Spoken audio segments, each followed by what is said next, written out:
has specifically chosen you to be here at this time and in this place. You have incredible potential, purpose, and calling to push back the darkness and be a light for Christ. Stand for nothing and you'll fall for anything. It's time to stand your ground. This is Unapologetic.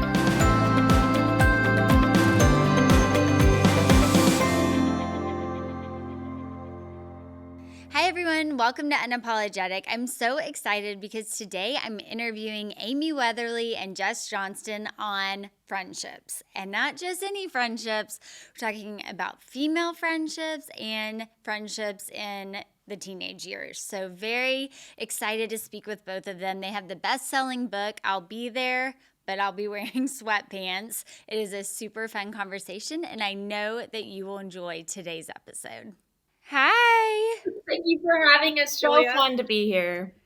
So let's just start out because people may not know. I mean, do y'all live in the same town? Y'all seem like you must be best friends if you're writing books on friendship. We actually don't even live in the same state. When we actually got started with this whole thing, we had never met in person. We had just met online. We talked on the phone and just kind of went from there. Oh my goodness. We wish we lived in the same town. So y'all liked each other's posts, or I mean, how did? So we both write, and we were doing our own thing, and we were in the same writing group, so I think we followed each other just because we wrote for one of the same pages, and we're in this writing group together. And I was honestly, I was just a fan of Jess's. I really liked her work, and I liked her demeanor, and I liked the way she wrote. And I don't know, it was like a magnet just called me to her. And so I kind of slid into her DMs and just was like, hey, I really like what you do. Yeah. I really like what you do. I'm a big fan. And so then we just, I always tell people, I'm like, if you ever want to meet somebody or you're looking to strike up a conversation, you just start with a compliment because people tend to like that. People tend to like compliments. So you just start with a compliment, and then the conversation went from there. And one day I just had compliments.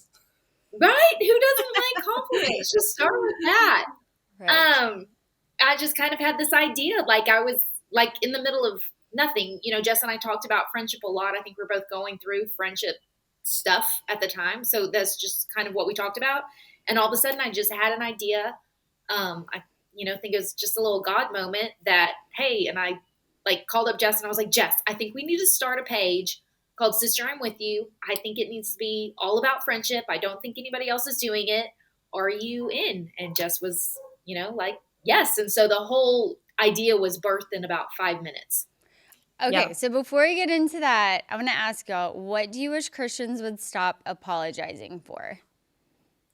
I wish they would stop apologizing for our need for each other, our need for friendship, and pretending like we should be able to get all our needs met in other ways. Like, we do need each other. We're made that way. We're made for friendship.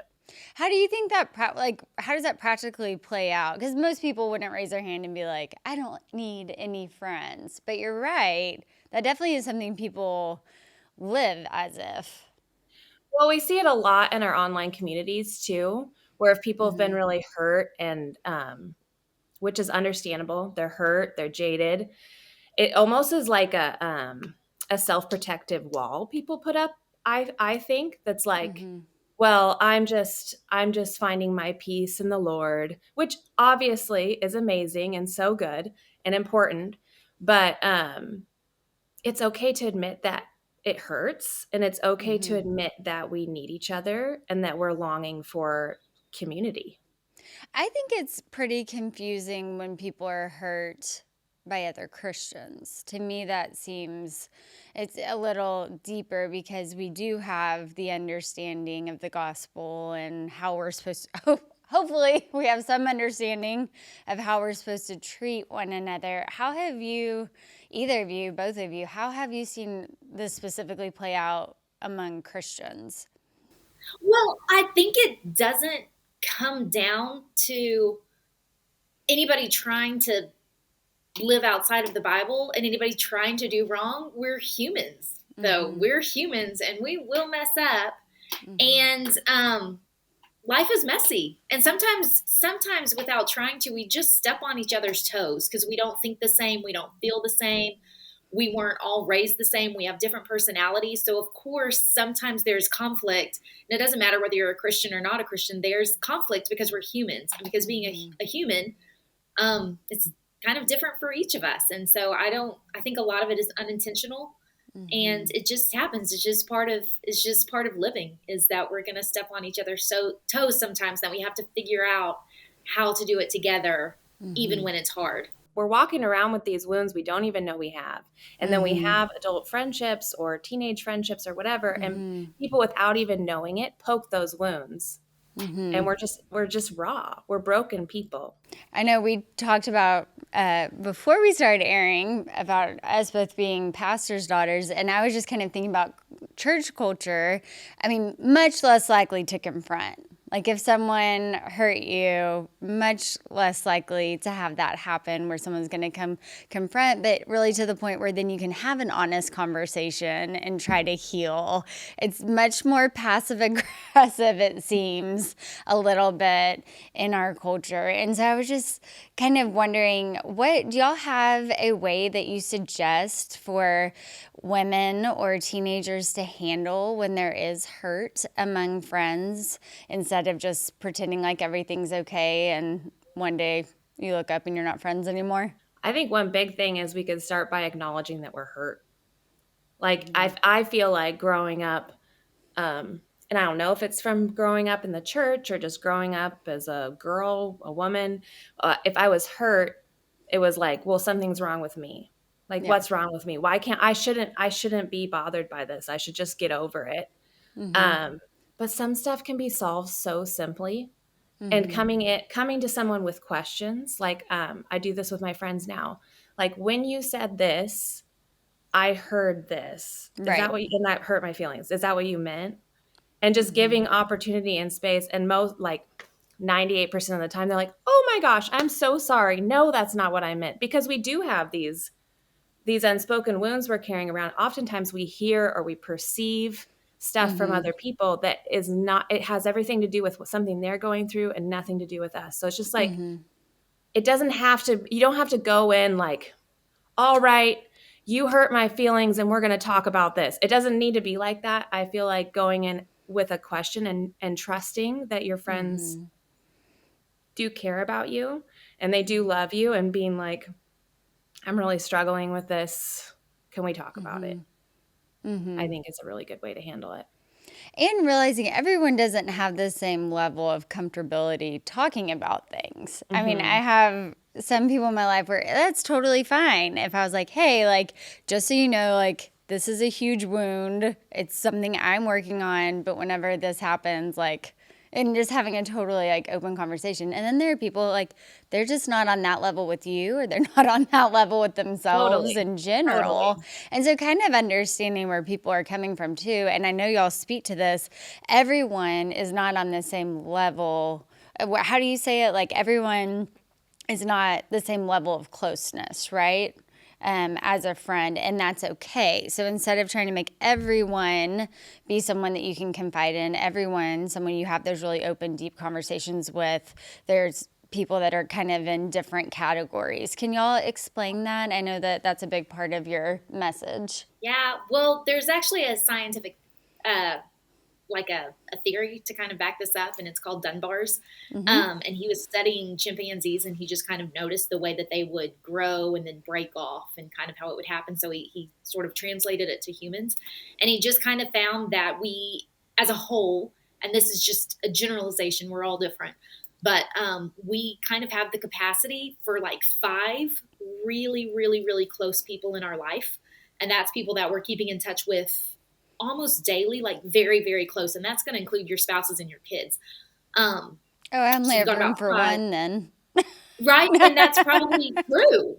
That's probably true. Is like, how many people do you have and it's just a matter of capacity. It doesn't have to do with how much you like somebody. It doesn't have to, it's just a matter of capacity. This is what we can hold. If you're really extroverted, you can have 7, but again, you're limited. And then from that 5, they found that it goes to about I think it's 15. So these would be the people that, like, if you're throwing a birthday party, this is about how many people you would probably invite. They're good friends. You don't necessarily talk every day, but you really value them in your life. You know each other on a deeper level. And then after that, it jumps all the way to 150. And that's probably like the number of people that you send your Christmas cards out to. And then from that 150, it goes to like 2,000 people that you are acquaintances with that you recognize and know. So, I mean, it's just a matter of capacity, and we get our feelings hurt. And I know it changed. The game kind of changed for me when I was like, oh, Amy, it's fine. She doesn't not like you. You're just not in her top 5. That's fine. That's okay. That's fine. But a lot of our hurt comes from when we are in someone's top 5 and then we move down to that 15, and we have a hard time really processing that and kind of dealing with it, you know? Well, that brings I mean, it is hard, of course, to see your children struggling. How do you stay encouraged as a mom whenever you see hurtful things happening? Because, I mean, some things are neutral, but I mean, some things really are hurtful that we watch kids go through, and people do get intentionally left out. What's your best advice for moms, just especially with that hurt and loneliness? One thing I had something just yesterday where my little girl's heart was just broken about something. And it's worse than going through it yourself, you know? Um, but I kind of in my mind, I'm like, try to switch it a little bit where I was like, okay, but I get to be there for her in a way right now that I don't get to be there for her when everything's going good and when everything's fun. I get to hold her and comfort her in this moment. And it's actually really precious that I get to be there for her in this vulnerable moment.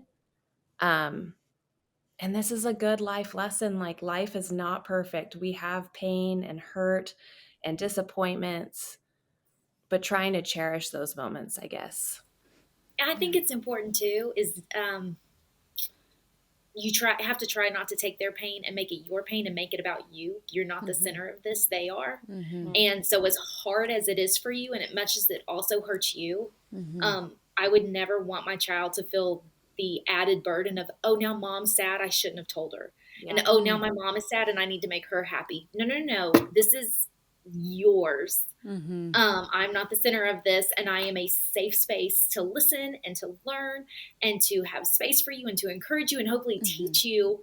And then maybe I take that hurt and I go talk to my husband about it, you know, about the way I'm hurting, or I go talk to my friends. I think are a really good place for that. And I hope that I hope that I personally have built friendships that my friends love my kids and are like, that they know, okay, Amy's daughter's hurting. I'm going to go love on her extra today. I think is a good thing, you know, just to make sure that you don't make it about you when it is really about your child. Yeah. Yeah, that is good. I know there's also the added tendency to over spiritualize. So I know that, like, for me, it was a lot of, well, that's because this person doesn't have this background, or that's because this is going on. It doesn't have anything about you. And I know when I was growing up, I just wanted to hear, yeah, that was terrible. Like, I'm sorry that that happened to you. So I think that our generation of parents, much more like us, we know a lot more about emotions and emotional intelligence. But I think it very much used to be just kind of explaining it away of, well, that's why this happened. They probably just forgot. And really empathizing is kind of a newer idea, to empathize with a little kid or with a teenager. That's not really something that was modeled in previous generations. How have y'all seen empathizing be important in this friendship discussion? Well, I mean, when you're dealing with other people, and I was thinking about this the other day, there is no way to be a good friend and to not think about the other person's experience. And to not think about how they're going to take things. You know, like I always, a relationship is kind of like you're throwing a ball back and forth. And if you're not thinking, hey, are they capable of catching this? What is catching this going to look like for them? You're honestly, you're being kind of selfish there. And it's not going to, a friendship is not going to work if it doesn't go both ways. It's not going to work if you don't know how to think about their feelings, or just try to understand. And you're not always going to know. And I think sometimes that's okay too, is to say, I haven't been there. I don't know what it's like but I am going to, there's a good quote about it, but I'm going to accept your version of this. Does that make sense? Instead of being Yeah. like, oh, this is what I would do in that situation. Oh, this is how I would feel. Mm-hmm. Again, you're making yourself the center, and you're not the Mm-hmm. center. They're the center. Mm-hmm. But it's kind of say like, whatever you're going through, I accept your version of this. Like what you're telling me, I'm gonna believe that and Wow. just sit with you in it. I'm gonna That's sit with great. you and believe with you. Okay, Yeah. I'm going to, I mean, I am a mom, but I am going to try to ask the questions that I know the moms listening want to know. So it's going to be like rapid fire, okay? All right. How do you, new girl or a girl at a new school, how does she make friends? I would say, first of all, Amy talks about this a lot. Instead of looking for the other girls that have a ton of friends already, look for the outsiders. Look for someone else who might be lonely. Another thing that you can do is go in with compliments. Go in with, hey, I love your shoes. I love your jacket, things like that, just to start a conversation. That's great. Amy, do you have anything else with that? Just look for the outsiders is Yeah. something I just like preach all the time. Because again, Right. it goes back to capacity so much of the time is we That's like see interesting. somebody whose like cup is full and we like try to force our way in. Mm-hmm. You really look for someone else on the outside. Look for someone who has the capacity to be a good friend. I to told you. my daughter that recently. I was like, there are other girls that are looking and needing friendship at your school. Yeah. I promise. And even if you're new, friendship is a gift and you still have that to give. Mhm. So Oh, wow. give it. And instead of looking for someone to be your friend, you go be your friend. That is a gift. So you go give it, even if you're new. Mhm. Oh, I love that. That's wonderful. Okay, what about lasting friendships? How would someone, I know that's a topic of yours, how does a girl develop those lasting friendships? I was just with my friend last night. She just had a devastating occurrence in her family. We've been friends since we were 5. I mean, she's just one of my lifers, and she's had we both have had a lot of other people come in our lives since then. But I mean, there was something really about being with your 5-year-old friend. And I don't know if I know some secret to how that happened. What do you all say about lasting friendships? I would say we've got to keep being intentional and investing in the friendships that matter to us in our lives. We can't just if you don't water a plant, it will die. But there does have to be a certain level of release because we don't always know the friendships that will last forever and the ones that are just seasonal. And that can be really hard to let that go. But then there's those friendships. I try and look in my life and I say, okay, who are the friends that God's brought in my life in this season? And who do I want to prioritize and invest in?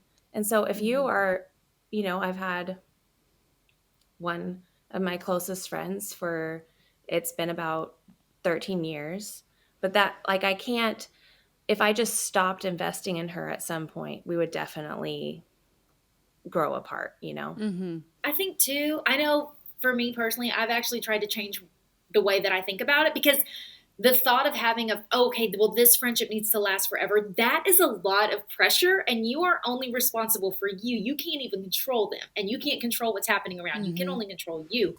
So that's a lot of pressure. So I've actually tried really hard to change the way I look at it. And instead of saying, okay, well, how can I make this last forever? How can I cling on to them?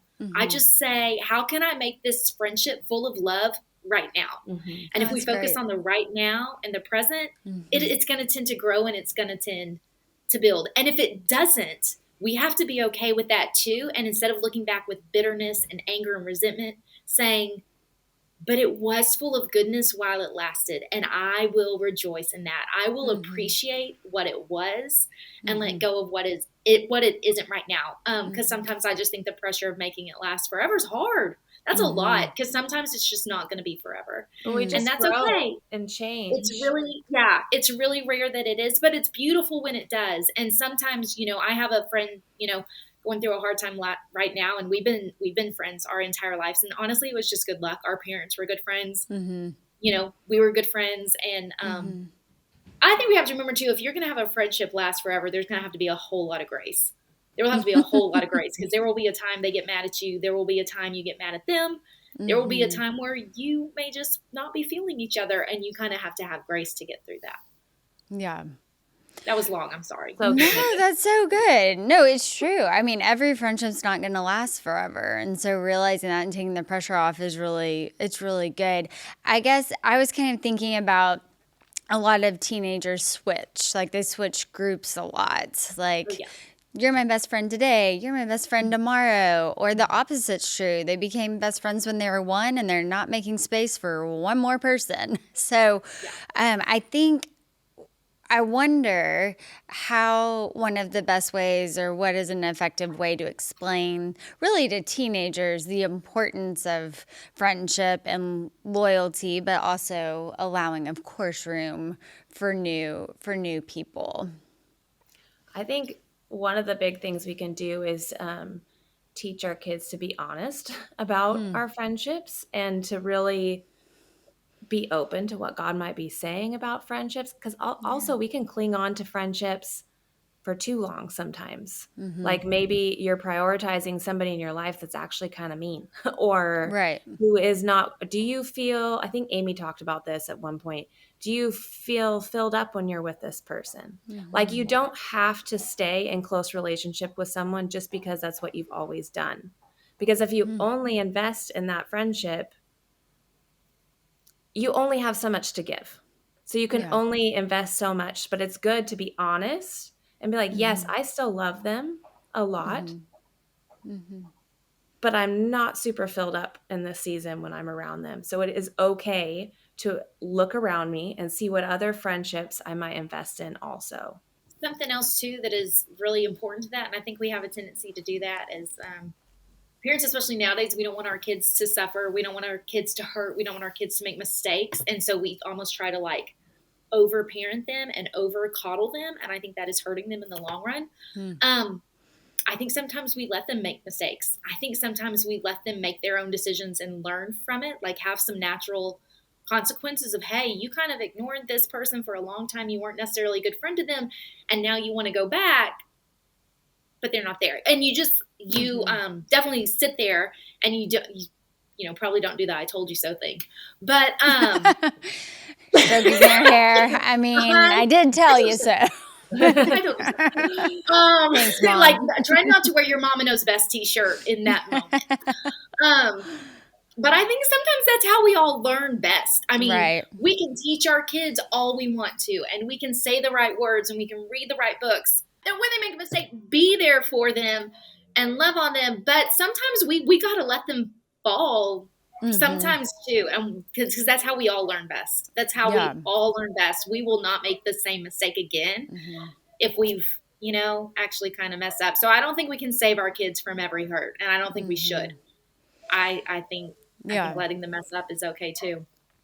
I kind of want to end with this idea because, of course, there are mean girls, and that's definitely what I think a lot of moms of teenage girls are concerned about. I mean, whenever the hurt is too much, and I mean, as a therapist, I mean, it's unbelievable the consequences of really deadly consequences of sometimes being left out or being made fun of. And so can y'all just speak to two things, because I know that you addressed this. What do you do if you realize that maybe you're raising a mean girl? And then secondly, of course, not normal consequences of normal friendships, but I mean, when there really is a problem, how do you protect your child? Oh, that's so hard. I was high school was rough for me. I'm not gonna lie. I mean, obviously I've grown and got past it, but I did not have a lot of friends in high school. I mean, I'm not gonna get into it, but high school was hard. Yeah. It was hard, and I look back and I'm like, I was so nice. I think I was just an easy target because I was nice. I was never going to fight back. I was never going to, I wasn't going to, I just kind of took it. Maybe that may be an easy target. I don't know. But high school was hard. God, I don't know if you have the mean girl. I think you try to look at it as, okay, she hasn't learned yet, and how can I help her learn? How can I help her learn? How can I help her see that when you jump into a pool, that water gets everywhere, and that water can really hurt the people around you, and that matters. Yeah. That matters. The kind of splash you're leaving. And teach, how do you teach them? You got to teach them to take ownership of it. Yeah. And you've got to believe that they are capable of changing, and that maybe they're not a mean girl. Maybe they're just a girl who hasn't learned yet. Yeah. She's clearly, if she's mean, she's feeling something. So what is she feeling that is causing those actions? Is it her own insecurity that is causing those? I think you've got to work really hard to get to the root of what is actually the cause of this. Is it pride? Is it insecurity? Is she on social media too much? Because honestly, social media is a mess, and that is a hard place for teenagers. And that is one of the first things I would do if my kid was really having a hard time is, okay, social media is gone for 2 weeks. Take a break. Because that's what I do. If I'm in a bad place mentally, social media is the first thing I get rid of. And it helps most of the time. Not all the time. It helps most of the time. Yeah. Social media is a rough playground. But I think, I don't know what I was saying, but I think you just kind of have to help her learn if you're raising a mean girl, and you can't ignore it. You can't ignore it. I think you've got to help her take ownership of that. You've got to take ownership as a mom and be like, okay, this is a real problem I'm dealing with. I'm not going to pretend it away or excuse it away. Yeah. I'm going to take ownership that this is something that's happening in my house with my kid. And then I think teaching our daughters to clean up their mess. Like if you're hurting someone, if you've hurt someone, what can you do to clean up your mess with them? And teaching them responsibility and ownership. Yeah. Yeah. That's so good.